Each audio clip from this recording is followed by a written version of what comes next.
இன்றைக்கு நாங்கள் ஒரு கலந்துரையாடல் கூட்டத்திற்கு திட்டமிட்டிருந்தோம். காவல்துறையினுடைய நெருக்கடியின் காரணமாக கூட்டம் மறுக்கப்பட்டு இன்றைக்கு நாங்கள் கைது செய்யப்பட்டிருக்கிறோம்.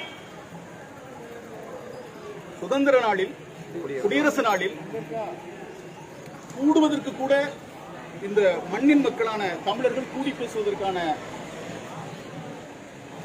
உரிமை மறுக்கப்பட்டிருக்கிறது. இங்கே ஜனநாயகம் படுகொலை செய்யப்பட்டிருக்கிறது. தமிழர்கள் தான் இந்த நிலத்தில் தொடர்ந்து திராவிட கட்சிகளால் அதனுடைய சூழ்ச்சிகளால் படுகொலை செய்யப்படுகிறார்கள் என்றால் இன்றைக்கு ஜனநாயகமும் படுகொலை செய்யப்பட்டிருக்கிறது.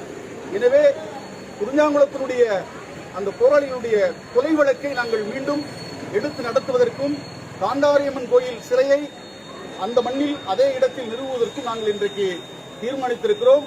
இந்த கூட்டத்தை நடத்துவதற்கு மிகப்பெரிய நெருக்கடியை விடுதலை சிறுத்தைகள் கட்சியினுடைய தலைவர் திருமாவளவனுடைய முயற்சியிலும் மதிமுக பொதுச் செயலாளர் கோவல் சாமி நாயக்கருடைய முயற்சியிலும் இந்த தமிழருடைய உரிமை, கருத்துரிமை, பேச்சுரிமை சொந்த நிலத்தில் மறுக்கப்பட்டிருக்கிறது என்கிற செய்தியை மட்டும் நாங்கள் சொல்ல விரும்புகிறோம்.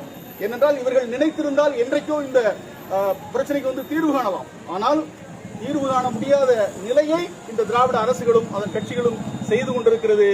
இதை தமிழ் தேசிய உணர்வாளர்களே நாங்கள் எங்களுடைய மக்களுக்கு உணர்த்துகிற முயற்சியின் வெளிப்பாடாக மார்ச் 14